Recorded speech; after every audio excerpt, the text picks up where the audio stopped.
Welcome to Inspire and Move, the show that inspires you to create, connect, and grow. I'm going to bring you meaningful conversations, aha moments, and all the motivation you need to up-level every part of your life. I'm Ali Aruda, founder of Inspire and Move, and your personal hype girl. I've gone from fashion school to celebrity stylist to corporate marketing to brick-and-mortar entrepreneurship with my husband, each time learning incredible lessons how to pivot, reimagine, and implement the steps to become successful. I'm passionate about inspiring others to live their best life, a life of joy. We have the power to design a life that we love, because life is too short not to. The best part is that you weren't meant to do this alone. If you feel like you are meant for more, let me ride shotgun with you, and together, let's get you to where you want to go.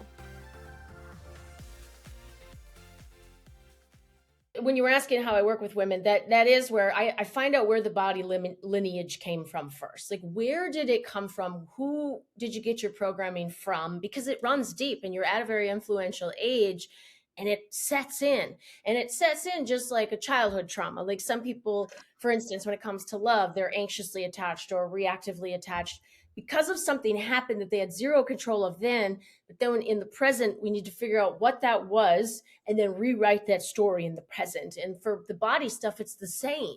You know, you absorbed these things and you took them on as truth.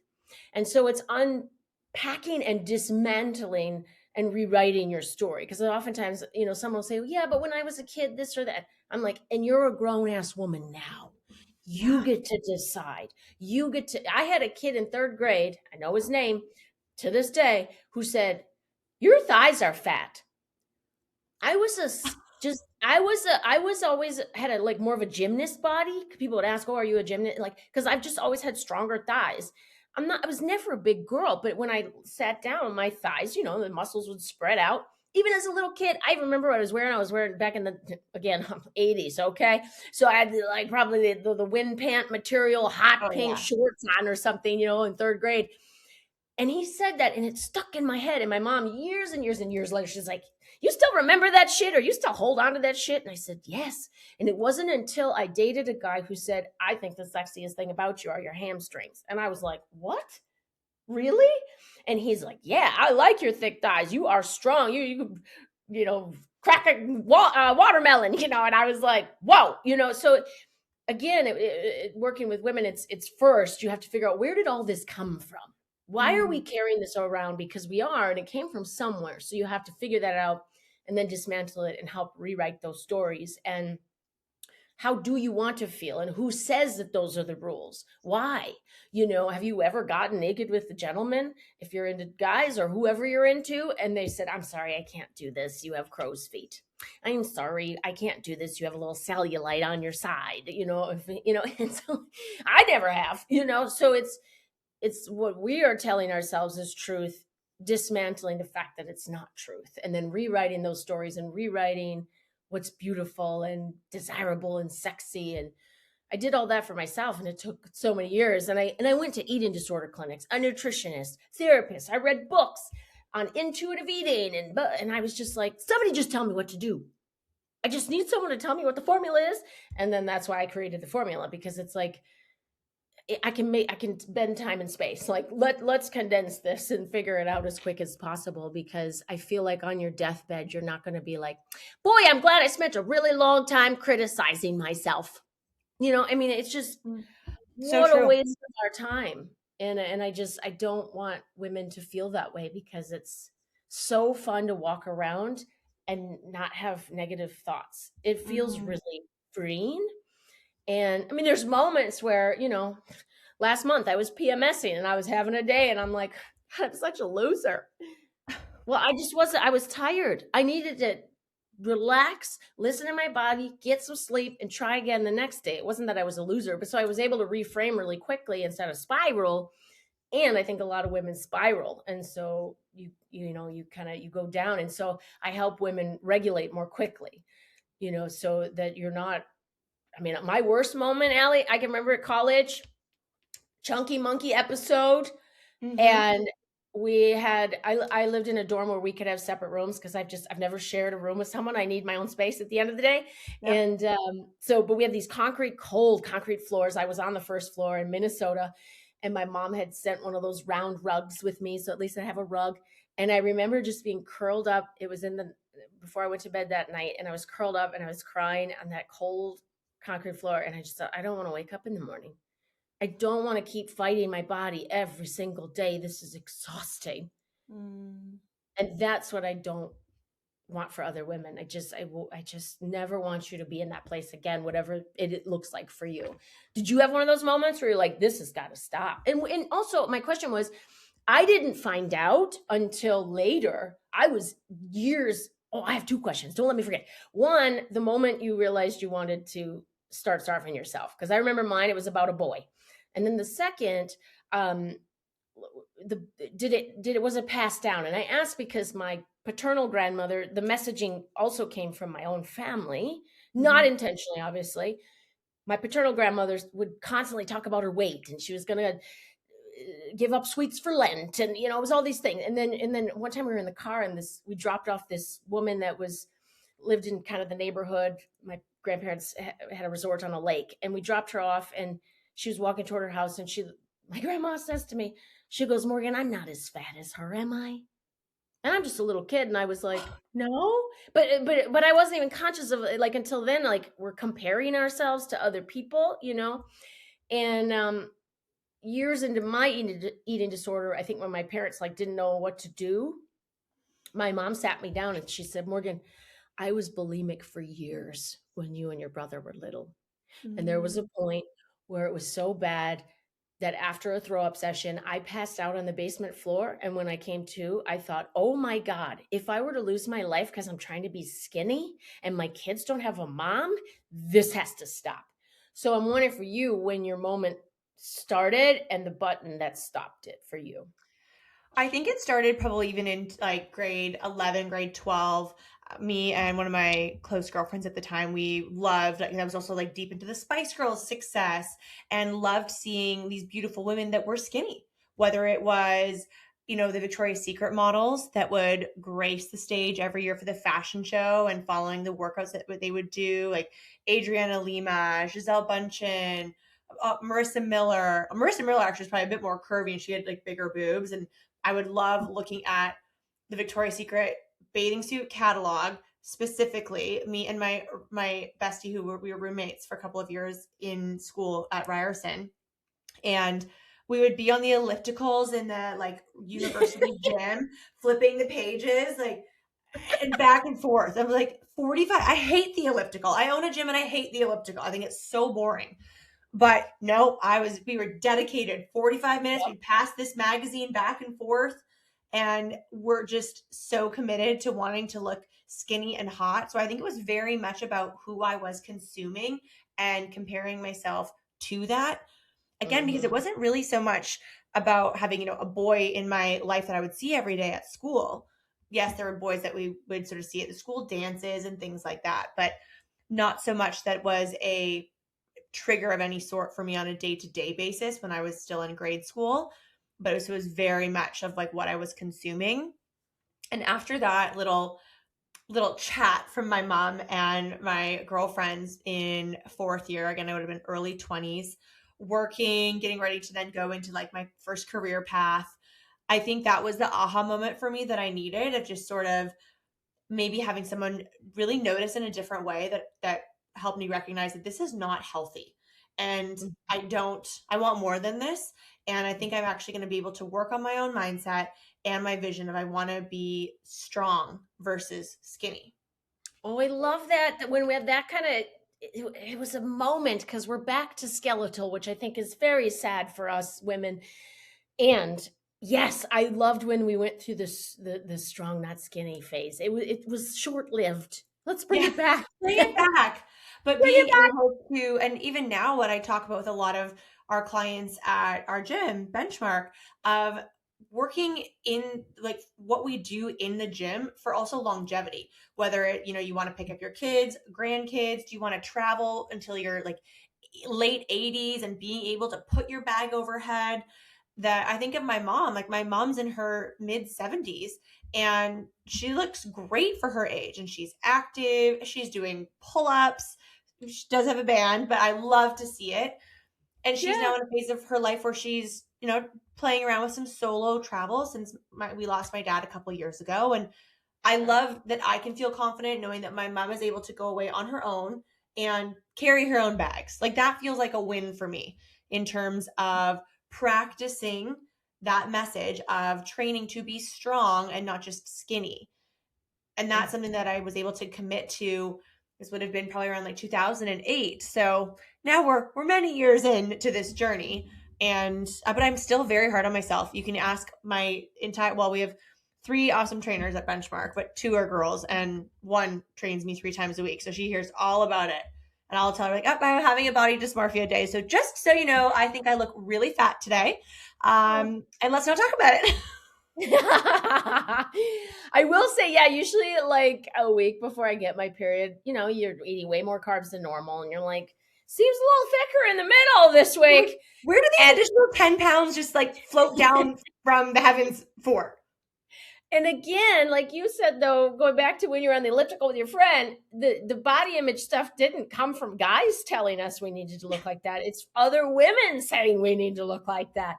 And we do have those days. My guess is, though, now you can regulate more quickly. It doesn't spiral you all day that now you're a loser or you're ugly and you're fat and ugly and you're you're unattractive. My guess is, yes, you have that moment, but you don't stay there.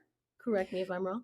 No, I don't. Like it is crazy. Like for someone, and I've had this conversation with a couple girlfriends that have also experienced, trauma, let's just call it with a blanket of whether it's and some form of disordered eating, that once you've experienced something like that, let alone maybe being in the competition world, whether it's gymnastics, dance, fitness competitions, where we are being photographed or judged, which is that crazy that you like do these competitions and you're being judged, which is what we say we don't want to do. Allie, I had a trainer. She would borderline begged me to do a fitness competition. I was 35-ish. She got me down to like 15% body fat, maybe 20. And I was like, no, I'm not doing it. And she's like, come on, Morgan, like your muscle structure and this, that. And I said, I'm not doing it. The amount of years it took me to stop judging myself, and I'm going to go on a stage and let a bunch of strangers tell me what's wrong with me? No, I'm not doing it. Plus all the drastic techniques she was telling me about, how they'll like drink a bunch of water and then they won't drink any water of the show because then it like sucks. And I was like, no, I'm not doing all these crazy things. I struggled too long to get here. So anyway, did you do competitions then? No, I had always wanted to. And then I realized, I was like, I think this is probably not a good idea for me because of my past. Yeah, this feels like this was not a good choice. The same thing, like I don't own a scale at home. We have them at the gym, and I will do like our kind of more like smart scale that we offer to some of our clients 1 to 2 times a year. But I'd rather do something that's even more in depth in terms of my muscle mass or my metabolic age. Like I do really like the data behind it, but I will even outsource that to other clinics. Like my girlfriend owns a naturopathic clinic that has an in-body scan. I was like, okay, I want to know like how strong am I? Yes. Or how strong, like apparently I have extremely strong legs. So love that. Girl, plus yes. So I like knowing the result. Girl. Yeah. You can crack open that watermelon too. So tell me about, I mean, obviously you have days, but you bounce back quicker because you've learned that don't stay in this place, and you're part of gym culture. And I used to work for a major fitness brand, and there were 2 examples, both which when I lived in California and ran a studio out there. One woman came in, she was gorgeous. I'm telling you, her face, Latina girl, beautiful. Like her face was gorgeous. It was like unbelievable how pretty she was. And she was curvy and short and just juicy. And after we got to know each other, she was like, Morgan, how do I be skinny? And I said, why do you want to be skinny? Tell me more about this. And she's like, well, I just want to be skinny. And I'm like, and then I was like, I can't promise you that. Like, it's not for everybody. And I don't even know why you want to. And then one time I was on mic on the class, and we were on a treadmill session, and she looked miserable. I said, you don't have to run. You could power walk. I power walk. You don't have to run if you don't want to. And she's like, ugh. And she just keeps running. And I went off mic and I said, neither one of us are going to be Victoria's Secret models. And that's okay. We are perfect the way we are. We are trying to be healthy. And anyway, years later, one of the same from that same studio, one of the folks from the gym messaged me on Instagram, and she's like, Morgan, I just want you to know, I was thinking back on the fitness journey when I was with that studio, and you were the only coach that never once talked about weight or like getting down to a certain size, or, you never ever talked about that. And I said, because I would, and so it's just wondering for you, you're in front of these people, you're on mic, you're there to talk from your self experience, to help someone else if they're going through it, because not everyone is healed. Not everyone has gone through the process where they can bounce back from those negative thoughts quickly. So what do you do, or what have you noticed in your gym, how it your experience plays out and how you help others?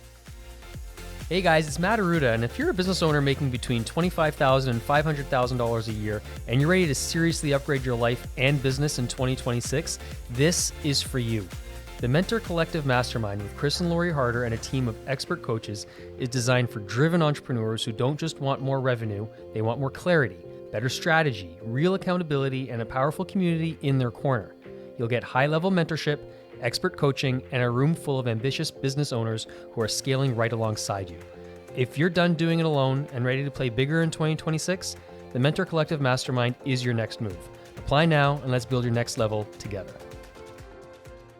I think some women still are very much locked into wanting to be a certain weight, like having that certain number. Mm-hmm. And I have had close friends of mine that I used to, when I was still training one-on-one clients, I just retired from that in late fall. And I would have this conversation with my girlfriend. I'd ask why, why do you want to be 120 pounds? Because I wanted to be 120 pounds. I get it. That was my number for, 16 years ago that I wanted to be. Whereas now I would rather look a certain way and weigh 160 pounds, but have really strong shoulders and defined biceps. I love a bicep vein. I love defined quads. I love a good, perky, juicy booty.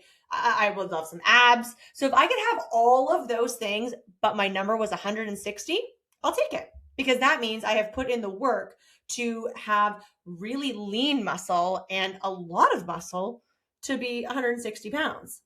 Mm-hmm. But having that conversation with my girlfriend of trying to just conversate about what is the desire behind that number, and understanding that, you are running an incredible firm. So you need to have energy for that. And what gives us energy is, movement, yes, but also nutrition. And that comes down to calories. So we need these things, and just kind of talking through the number and kind of wanting to create this space to have this feeling of it being okay to maybe be 126 pounds, but looking fire. You look like you work out. And for those of us that do work out 6 days a week, minimum, I don't know, if it's an hour that you invest at the gym, whether it's all working out or, if it's a 45-minute workout, but you shower, you're investing your time and money and energy to go somewhere and exercise. So don't you want to have the results from that?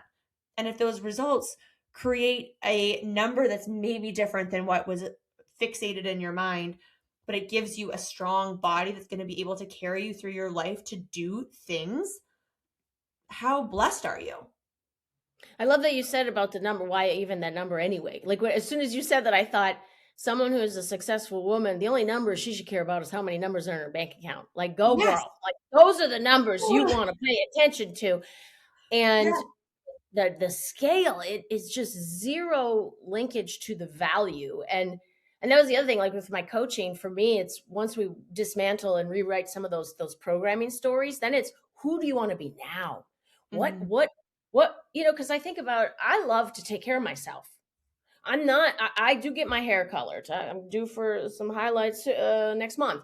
I get the kitty wax. I get my nails done every 3 weeks. I like to wear cute clothes and jewelry because it makes me feel better. Those are all things we can control. Whereas a woman, our body is a magical vessel that changes every day. I mean, the weight comes and goes, the boobs start to sag, things just happen. And giving yourself grace and be able to define your desirability, your sexiness, your confidence not on one thing, which is that number or that dress size. And even companies, they're not consistent with their sizes. So you That's might true. wear you're a 2 over here and you're a 6 over here. Like I had to give up the number thing because I was like set on a number 2. It was like I can't wear anything but a 2. Then it was everything but a 4. And now I'm like, you know what? As long as it fits right. Totally. I have Because done that where I've bought a like pair of thick clothes. leggings and I was What's like, that? I love that I'm an extra small. And I was like, it's almost like I needed to buy the one pair to be like, damn straight, I fit into these, but I absolutely prefer the fit of the small. That feels a lot better when I'm hip hinging in a deadlift or a kettlebell swing and things aren't rolling in the certain way with the material. I am like that too. Now I'm much more, I was always like trying to fit into smaller and smaller sizes, but then I was physically uncomfortable. And I'm like, why am I doing this? And I went to the tailor the other day. I like Fashion Nova. I don't know if you ever shop there. It's very inexpensive, and actually the quality is not terrible. It's better than some of the other fast fashion places I've tried. And I'm very short, so the pants come long, and they're extra long for me. So she's got to take like this many inches off of it. So I'm standing there, and she's like, "Well, do you want me to take in the waist too?" Because it was hanging a little bit, and I was like, "No," because then if I were to have a day where I feel bloated or I have a wonderful meal and now I'm uncomfortable and I feel maybe not good about myself because now all of a sudden my pants are tight. I was like, no, leave them as they are. I look a little loose, just give me a little room. Because I don't want to be physically uncomfortable anymore. I don't want to feel like a sausage that's pouring out of my pants, So yeah, I feel finding clothes that fit you and you feel confident in has a lot to do too. So rather than squeezing into teeny clothes, now I wear clothes that actually fit no matter what the fucking number is. Because no one sees the number, just you do. Or maybe the guy that either if it's your husband or someone that you're dating and they take the clothes off of you. And he doesn't know what it means anyway. He doesn't know what those numbers are. Allie, I have to tell you, so when I was back to being a stripper, people, again, I had humongous implants at that time. And because the woman that owned that studio, the first studio I had, she had these beautiful, round, big breasts. And I was like, oh, I want a pair of those. And so I got them. And I got to say, the guys would try to guess my bra size. They don't know anything about bra sizes. They were so off all the time. And I would tell them the real bra size. They'd be like, that's impossible. I'm like, okay, great. You're shopping for my bras. I know what, but yeah. So guys don't care about those numbers. No. And I think when we can also do things that make us feel great. I mean, again, I am always an advocate for exercise and working out and moving your body. But I was in the cold plunge that we have at our gym the other day, and I was thinking about how like that's hard to do. Like that's not enjoyable to just get in a cold bucket of water for 3 minutes. It's uncomfortable, but I feel great afterwards, even during it. I've never done it. You like it? I do like it. It makes me feel good. I mean, it's actually even, I'm laughing. I'm even going to tell you this, but like, feel pretty skinny when I get out of that because I'm really cold. Everything's like tight. I was like, this is so contradicting this entire conversation, but I feel really skinny after a cold plunge. Love that. I love that. And everything looks great. But I think as women, it is a responsibility of ours to have more positive conversations about our bodies. And if you need to seek support and help and coaching for that, I'm first person to encourage outsourcing where you need it, but also doing things that make us feel like our best. So even I've actually started wearing a little bit more makeup in the morning to our gym. Now, like I'm putting on eyeshadow or like a cat eye liquid eyeliner, but I used to just do like maybe bronzer and a little bit of blush. But now I'll add a little bit of mascara and maybe even like a little neutral lip pencil. And love it. It makes me feel good. I also feel like I just wear my gym clothes all day. So I'm more put together for the day. But little things that you said you love cute outfits. I also love getting my nails done. So if these are things that make us feel good, then those are like little building blocks on top of, okay, let's build that body confidence and let's build a strong body through nutrition and exercise and getting our steps in. But then layering those little pieces, whether they're big investments like, getting your hair colored every 6 to 8 weeks, or just something as simple as I actually chose to put mascara on today to go to the gym and I felt a little bit prettier than normal and it felt great. I agree with you. Pink lipstick or red lipstick too. There's days where I'm like, I need to boost my attitude before I go to the gym and put on some pink or red lipstick, and it like, oh, well, now I feel a little sassier, a little brighter, a little more girly. Yeah, there's little things you can do to boost your mood and to give yourself grace. I mean, there are days where you just don't feel great and you don't feel great about yourself. And I mean, thank goodness for Glossy, right? I mean, let's stay regular, people. Yeah. And because there's days where you're like not feeling your best, and it's usually just the ebbs and flows of being a woman and being in a woman's body. And instead of getting down on yourself about it, giving yourself grace and taking care of yourself the best you can. My mom was a DJ on a public radio station many years ago in Wisconsin, where I'm from. And when I still lived at home, I would go and put on the big headphones, and she'd have her headphones on, and a really good song would come on, and she'd pump it up, and we'd be like, yeah. But she used to play this one song often enough that I don't remember the artist or all the lyrics, but there was one part of the chorus that said, basically, your body is the car driving your soul around. And that always stuck with me, because it's like, because even when I dance, some people are like, how can you do this? Like, you're a feminist, and I was like, these people, this is just a job. Like they're enjoying this part of me. They don't, but I got a beautiful soul inside that they may or may not get to know. This is just a vessel. I'm taking care of my vessel. I'm having fun with my vessel, but there's a whole other huge, very complex and dynamic soul that's inside this vessel. And that's so much more important than just on the outside. Yes, take care of your vessel, and you got a lot of beautiful soul and so many beautiful parts inside that's just one part of it. I love that. Okay, speaking of vessel, before we tie a bow on our amazing conversation, tell me about your morning routine. I always love asking fellow entrepreneurs their morning routine, and especially since we've talked a lot about movement and self-care and self-love. What does your morning routine look like? I am a very routine gal, very structured, type A. I get up anywhere between 4:15 and 5:15, depending on when my workday is going to start.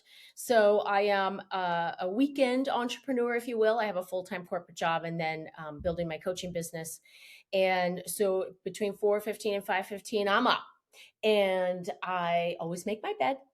So the first thing I usually do is get the crusties out of my eyes. I put a little eye cream on, or I'll put the little patches under my eyes. I go get the coffee going. I go make my bed, and I'm right here journaling. And I journal. And when I was younger, it was who, what, where, when, why. Or not even the why. It was just who, what, where. Like, oh, and then I went here and I saw this guy, and then I had this conversation or whatever. And so then I stopped journaling for years. And then I picked it back up a couple years ago. And it's been delightful, because it's now more about why. Like, I always think, what's on my heart today? Wow, I'm feeling really anxious today because of this, that, and the other thing. And I'm like, building my dream life. So journaling has been a very big part of my morning routine. And then hit the shower, and then I go work out. Believe it or not, I don't work out hardcore like I used to. I have pretty decent arthritis and 2 knee surgeries later and all the things. So now I'm a power walker, I'm a yoga doer, and a few times a week in the weight room, so I don't get super sweaty. So anyway, that's the routine. It's journal, shower, work out, and then get the work day going. What about you? I'm up around probably 6 is our typical wake up time. And then depending on the day of the week, it's either a slower morning at home with Matt and our dogs and coffee, and we'll do our gratitude practice, reading. I like to read a more personal development business book in the morning. Yeah. What's the gratitude practice? Do you guys talk together? Do you do it separately? We do Chris and Lori's Power 9. So 3 things you're grateful for, 3 things you're excited about, and 3 things that you're manifesting. Love that. Okay. We don't take credit for it. We have totally adopted it, and we actually write it down, because we like to reflect on that to see, like, oh, what were we manifesting last month or last summer? So we'll journal on it as well. But then there's some mornings, like today, I taught my semi-private group at Benchmark, so it was a coffee to go. So it depends on the morning. And then I always have my first liter of water has my Glossy in it, and I'm also now adding some chlorophyll. Okay, that is really important to me, and so I'm like a 1 to 3 Glossy girl a day. And then I get my workout in. So I typically train 3 times a week with my trainer at 8:30 a.m. But if I am working with a client or teaching this semi-private group, it'll be more like a 9 a.m. workout. And then Matt and I typically get a post-workout coffee because I love that positive reward. Yes. And then get to work. That we'll be at the gym for a few hours every morning, interacting with our community. Sometimes we have, new member signups, tours, things like that. But otherwise, kind of like 10:30 onwards, we're at home in our office and working on multiple pieces of our business, whether it's Benchmark, we are coaches in the Mentor Collective Mastermind, and a lot of things that we do on our own. So our days are different after that. And quite robust. And robust. There's a lot packed into our days. Yeah, and the dogs, I love that. I like seeing that. My dog lives with my parents, so but any dog content, I'm here for it. Yeah, I love sharing dog content. All right, Morgan, this has been just such a delight. I love your energy and your zest for life. I just is so contagious. So thank you for this amazing conversation today. Where can everyone find you? MorganBarkus.com. I mean, my name, it's not, you can just Google and you find me on Spotify, my YouTube channel. It's just very easy to find me, but I would start at MorganBarkus.com. I love that. Perfect.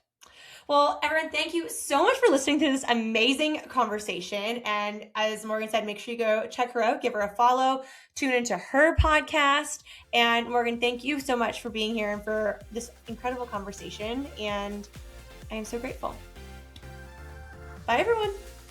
Thank you so much for listening. If you loved this episode, it would mean so much to me if you took a few seconds and shared this on social media, sent it to a friend, or left a 5-star review.